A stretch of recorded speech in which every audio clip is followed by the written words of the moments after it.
confiscated frozen mackerel to 21,000 household in barangay da. Pag tinitignan mo lang na, wow, namigay ng tigto 2 kilogram na mackerel sa 21,000 na pamilya. Okay, 21,000 katao. Siyempre na nga naman, di ba? Pag tinignan mo lang yung angulo na yan, na namigay, parang ang bait-bait ni Bangag. There's another thing. Lahat, ABS-CBN. President Marcos Jr. on Saturday led the distribution, pare-pareho. But, ano ang missing? What is the missing link? The missing link, the pulboronic link. Okay? Ito si Bangag. Okay? We have to do this hanggat kailangan laging ganun. Alright? Para hindi yung makalimutan. Ano ang missing link sa balita? 'Di ba? Sino ang nagpasok ng pulburon tuloy? Yes. Sino ngayon ang nagpasok ng smuggled na mackerel? May nakita ba kayo doon, mga hitad? Illegal na isda. There's no such thing as illegal. If nawala na. Si Rice Villarin, thank you, Palangga. Alright? Ngayon, ang question ko sa inyo, mga madlang feeful, okay, bida-bidahan na nagbigay ng isda, na bulol-bulol ba ang inyong bangag? 'Di ba? Ano ang nasa likod nito? O do sinabi niya doon, parang sinabi niya, ito ay pwede nang kainin, parang yung asungot niya doon, si Remulla sa likod. Ewan ko, isang Remulla, baka hindi na nga abuti ng Pasko yun eh. Baka hindi nga sila abuti, sana hindi sila abuti ng Pasko lahat. Ngayon, mga palaga, ano ang missing link na sinasabi natin? Na ano ba nila? Na ipakita ba nila yung sino ang smuggler? Nagsabi ba si Bangag? Nahulihin natin. Tutugisin natin ang smuggler. Di ba? Remember last year, sinasabi niya, ang mga smuggler, bilang na ang araw ninyo. Bilang na ang oras ninyo. Ano nangyari? Andyan pa rin si Michael Ma na special envoy to China na inappoint nila ng pasikreto na ni isang media ay walang nag-report o walang documentation. Hindi ba dapat dyan ang mga pagsasalita dyan, hindi yung bida-bidahan, bigay ng isda? Di ba dapat ay, imbestigahan? Well, the fact na hindi nila talaga imbestigahan yan, mga kababayan. Sino ang smuggler? Sino ang financer? Sino ang organizer ng mafyang ito? Saan may mga papeles yan? Sino yung transporter? Sino yung bibili na yan? Saan ang taong yan? O ang mga taong yan? Ang hina-highlight lang ng media para mabango si Bangaguy, galing-galing ni Pulboronic, nagbigay-bigay ng mga isdang tanga. Pumasok na yata sa bibig ko tong pulburo na to. So anyway, wag na kayong magpabudol muli, sabi ni Palangga. So ngayon, nawala Palangga. Ano ang drama nito? Wala man lang sabi na, lahat ng mga smuggler na mahuhuli, well, sinabi niya na dati, bilang na ang araw ninyo. Pero ngayon, may nasabi ba siya about sa paglabag nitong mga smugglers na ito? Well, sinabi niya na, anong act yun? Anti-sabotage chucho o smuggling act, or economic, what's that? Okay, economic sabotage law. Chucho. Meron ba doon na ipinakita, sinabi ni Bangag, kayong mga smuggler, kayong mga buwaka ng ginimes ninyo. Diba, sisiguraduhin natin na i-revoke ang mga permit nitong mga individual na ito. Iba-blacklist natin silang lahat, itapon natin sila sa bundok ng hibok-hibok, lahat ng kanilang mga business license, lahat ng kanilang illegal activities, aanuhin natin lahat. Iko-confiscate natin, hindi lang ng isda na nahuli natin, pero isda lang ba ang smuggling na ginagawa ngayon? Katulad yung nangyari dyan sa, Bugatti? Was it Bugatti? Nung binabidahan si Tulfo? Yung mga high-end, luxury cars. Ano pa? Lahat ng klase ng smuggling na business ng mafia ni Marcos Jr. Hindi ba dapat, yung mga warehouse na yan, napakadaling ulihin yan. Sino ang consignee niyan? Sino nakasulat na pangalan dyan? O sabi ni D.W. Lingayen, depleted uranium that was confiscated. Bakit hindi yun pinag-uusapan? Exactly. Yep. Pupulburot na si Marley. Ayan. Anyway, tama ka, D.W. Lingayen. So, yun ba pinag-uusapan? Hindi ba to? Bakit hindi to pinag-uusapan sa mga Hudas Committee? Na kung saan ito ay economic sabotage. Itong uranium, ito ngayong isda. Ngayon, sino ang mga tao sa likod nito? 'Di ba? Dapat sasabihin ni Bangag Jr., paigtingin natin ang ating mga border patrol dito, no? Bureau of Customs, ang ating mga port area para hindi makapasok ang mga favorite kong pulburon. Pero syempre hindi niya sasabihin yan. Dahil sila ang mafia. Pinablish ba nila ang pangalan ng tao kung sino? Yes, palangga, tawa-tawa ka ala. Pinablish ba nila kung sino-sino itong mga taong ito? Ang nasa likod, when I say tao, sino ang smuggler? Bakit ang mga pinupush lang niya ay yung pamimigay, yung anggulo ng ayuda or aid. Smuggled isda, ibibigay, syempre nga naman, bida-bidahan. Kung ikaw taga slums of Tondo, syempre matuwa ka, kasaway ka kaunon, bisan isa ka peraso ng isda, may hulog ng langit, 2 kilong isda, hulog ng smuggler pala, not langit. Hulog ng smuggler, matutuwa ka din, di ba? Pero dahil itong mga taong ito ay ginagamit, itong mga, parang ano na tawag ito, poverty porn, yung ginagawa ng ibang mga vloggers, parang, poverty, poverty board. Yes, Wills. Nakakasad. Wills bubble, nakakasad na nangyayari sa Pilipinas. Exactly. So ngayon, etong mga smuggled goods na ito, mga palangga, hindi talaga ito ina-address yung problema natin sa smuggling o sa mga smugglers. Bakit? Pinopolitika ito ni Bangag Jr. at ng kanyang mga mafia na nasa likod kasi si Bangag wala namang alam yan. Sumisingot-singot lang yan mga palangga everyday kung ano lang ang ihain sa kanya na mga script, yun lang ang kanyang babasahin. Yes. Sino-sino itong mga ito, ha?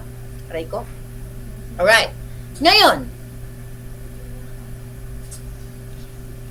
may media ba na nag-ulat, na nagsabi man lang, oh Mr. President, o nagtanong, sino ba itong mga smugglers na ito? Limited na. Hindi na pwede magtanong ang media para susugin kung sino itong mga smugglers na ito. Dahil unang-una, it's either nasupalpal sila ng bungangan nila ng kwarta, lalo ngayong magpapasko, or takot sila, baka gurgurin sila. Ngayon, sino dapat ang ma-impeach? Si Sara Duterte o si Bangag Jr.? Dito sa ginagawa niyang pagtakip sa mga smugglers at pagpanggap na kunwari siya ay mabait, ibigay ang mga isda sa mga kaluluoy, sa slums of Tondo, di ba? Ito ang mayroong grounds of impeachment si Bangag.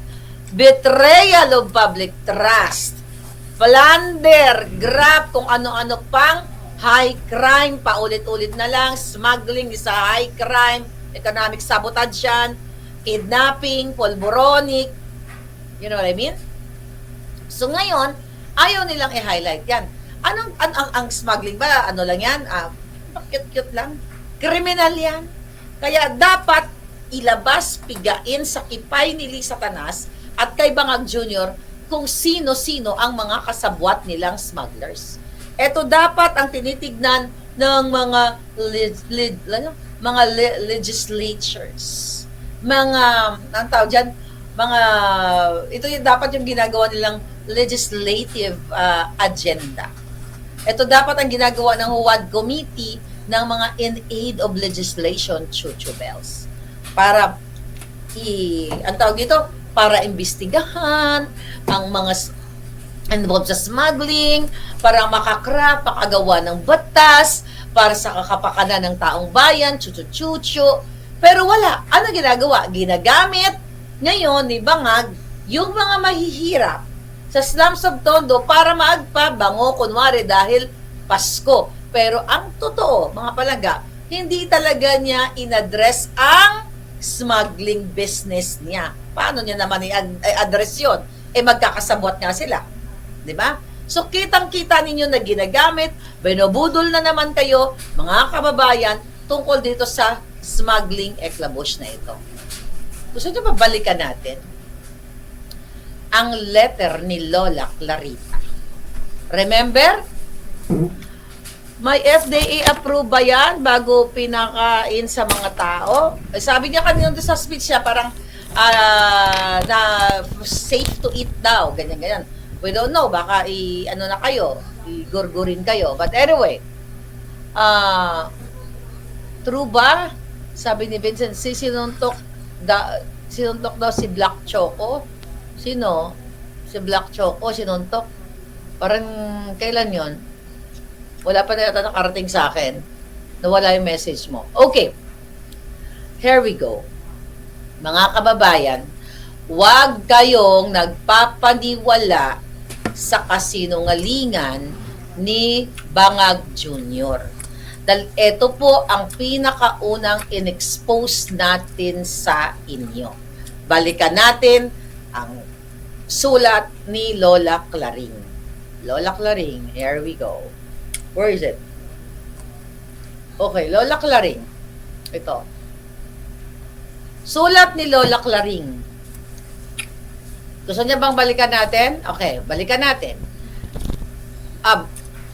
Imagine ninyo, kung gusto talagang solbin ni Marcos Jr. ang smuggling, bakit inappoint pa niya si Michael Ma na pinangalan ng smuggler dyan sa Kongreso? Pero bago natin durugin si Michael Ma, balikan natin si Clarita Carlos, dating NSC advisor. Now, ito. Ang sabi ni Clarita, Hi FL. Okay, referring to Liza Tanas. Begging your indulgence for seeking your counsel. Ito, di ba? Ito isa sa mga expose ko sa inyo. Miss Cha Lagamon just informed me that the President wishes to see me tomorrow at the Troopers Cafe at 10 a.m. This morning, I was informed by a friend that former DILG Anyo is slated to replace me as NSA. When my source asked what my offense was, the answer was wala. Diba? Tinanggal si Clarita Carlos, in-expose natin to. One item which mentioned is that in one cabinet meeting, I facetiously mentioned that some secret documents in fact come from broadsheets, and it was noted that the intel community was offended. Okay, I remark, ibig mo sabihin dahil sa isang statement which was said in jest, aalisin ako bigla sa NSA? Yan ang sabi ni Clarita Carlos sa kanyang sulat kay Liza Tanas. The President appointed me, I believe, because he knows I am absolutely not corrupt. And he also knows that my area of expertise in foreign, defense, and security policies will fit best the requirements of being NSA. Yan ang sulat ni Clarita. Ngayon, ang sabi ni Clarita, hindi daw siya corrupt, pero later on, sa after ng itong message na ito, naging corrupt siya habang sinusulat niya ang sulat kasi tinanggap niya yung generous allowance ni Liza Tanas. Sabi ni Clarita, in number 5, I have built my reputation for 56 years through sheer hard work. I certainly do not desire to be replaced as NSA with my reputation in tatters. Ngayon, mga palangga, ano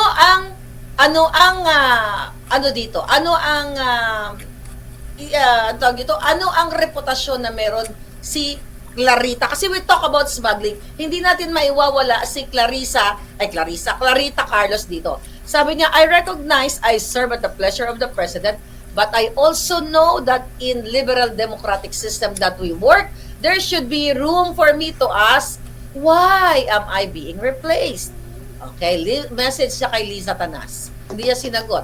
Some Intel friends hinted me that the US sees me as an obstacle because I am pro-China. I am a scholar and will remain so till I die, and my scholarship brooks no leaning nor partially to any party. Alright. Sabi pa niya, if some quarters are accusing me of being slow in implementing one of the 7 task force assigned to me, they are dead wrong. There was no more turnover of the NTF-LCAP to me as vice chair. I had to travel so many insurgent areas and meet all the politicians. Okay, wag na nga lang itong basahin na to. Hanapin natin itong generous allowance. Alright. Sabi niya dito,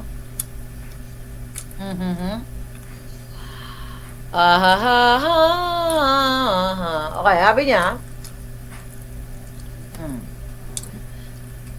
ito sabi niya, number 9 na.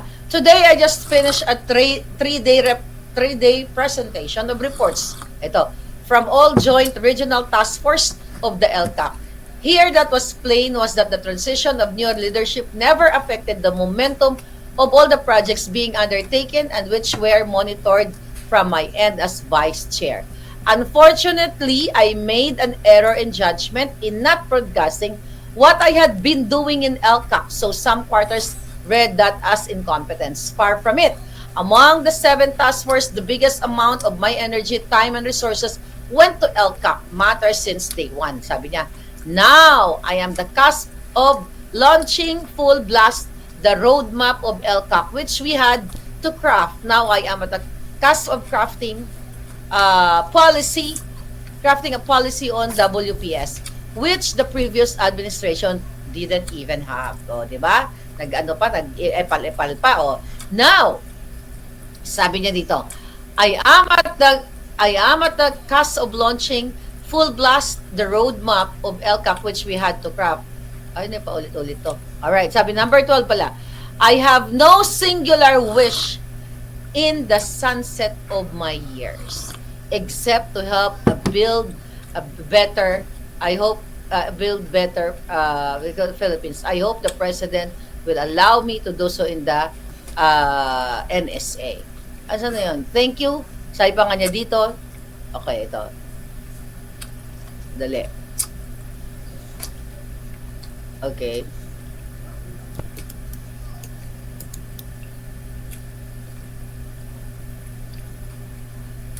Ito. Alright. Sabi niya nang dito ay, thank you for the generous allowance you gave me yesterday. Okay? So, ito yung sulat ni Clarissa, na, bakit ito kulang? Na sinabi niya dito, ito, nawala. Ito sabi niya, number 13, my report is confidential and I need to be honest. Sabi niya, and it did not leak to anyone, referring sa confidential investigation coming from Nika, nakasangkot si Michael Mas, si Marcos Jr., si Liza Tanas, sila ang pamilya nila, sila Martin Araneta, dito sa smuggling, smuggling dealing nila. Sabi niya, and it did not leak to anyone, and it's up to you and President whether to do the right or not. The food security is one of my focuses, and we need to be transparent so we can have policies against hoarders, whoever they are. Sabi niya, thank you very much for reading my sentiments. Thank you also for the generous allowance you gave me. Alright? Thank you for the generous allowance you gave me yesterday. Truly appreciate. Stay healthy.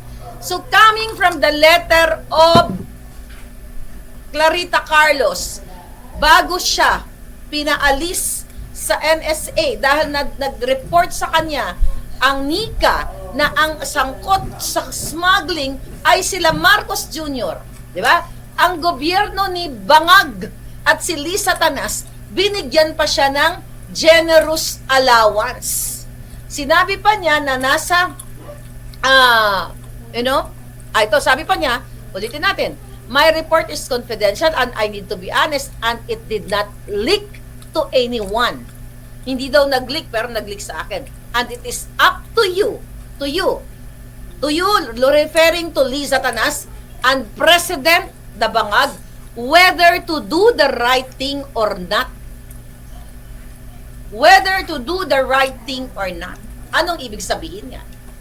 Maliwanag pa yan sa sikat ng araw, mga hitad, na noon pa lang, ulit-ulitin natin, na alam na ni Clarita Carlos, alam na ng National Security, okay, na ang smuggler ay pamilyang Marcos dahil dun sa sulat niya na hindi kailanman idininay ni Clarita Carlos na inulat niya sa presidenteng Bangag, okay, kay Lisa Tanas, sumulat siya, ang report daw hindi pa naglilik, pero naglik na nga sa akin, nasa inyong mga kamay kung gagawin nyo ang tama o mali para manahimik si Clarita, sinungal-ngala ng pera, ng generous allowance. Kaya tignan mo, si Claritang walang dangal, nandiyan kay Tambaluslos. Kapalit po yan ng pananahimik ni Clarita Carlos sa nalalaman ng NICA at ng departamento niya dati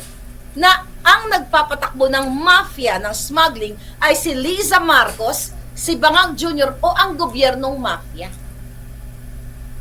Tapos ngayon, magbida-bidahan na namigay ng isda sa mga slums of Tondo para sabihin, Pasko na, ganito, ganyan, magbigayan, chuchu. Pero ang question ko sa inyo, inilabas ba ni Bangag kung sino ang smuggler? Sige nga. Sino? Mayroon ba siyang mga pangalan? Ha? Meron bang inilabas si Bangag Jr. kung sino ang mga pangalan ng smuggler? Puro pakitang gilas na kunyari ito mamimigay kami ng mga isda. Remember si Tambaluslos? Pumunta doon sa what do you call it? Doon sa sa warehouse. Nakasama si Erwin Tulfo na nagbida-bidahan, no, ito nahuli na namin, ganyan yung mga bigas, May inilabas ba silang smuggler? Wala silang ilalabas na smuggler. Kasi sila mismo ang smuggler, sila ang mafia. Yan ang katotohanan yan, mga palangga. So walang mapaparusahan, walang mapipenalize kasi sila ang nagpapatakbo. Inappoint pa nga muli si Vener Bakiran. Pinapoint niya last year. Ayan, ipinangalahan na yan sa privilege speech ni Ping Lacson na yang si Bakiran, yan si Rubio, ay mga sangkot sa smuggling business. Pero sino ang inyong Bureau of Customs? Si Rubio. O, anong ginawa kay Bakiran? Ano ba ang posisyon na ginawa sa kanya? June 2025, si Bakiran ay inappoint bilang Deputy Commissioner ng Bureau of Customs, mga palangga. So, ang nagpapatakbo sa inyo, mga palanggiging, ay mafia. Mafia. Oh, September 28 or 29 pa daw po yung isda at ngayon lang inilabas, sabi ni Ana. O, yeah? Okay, tamo, September 28. Bulok na yan. Meron na yung ano tawag dyan kapag matagal nang na-frozen? Frozen, freeze, I forgot the word. Can you comment? Meron yan kapag matagal na, September, October, November, December, meron yan na hindi na siya safe kainin. O pwede siyang kainin parang tawid gutom na lang. Di ba? Botcha. May English term, I can't think right now. Okay? Ping Lacson, sino man ang, okay?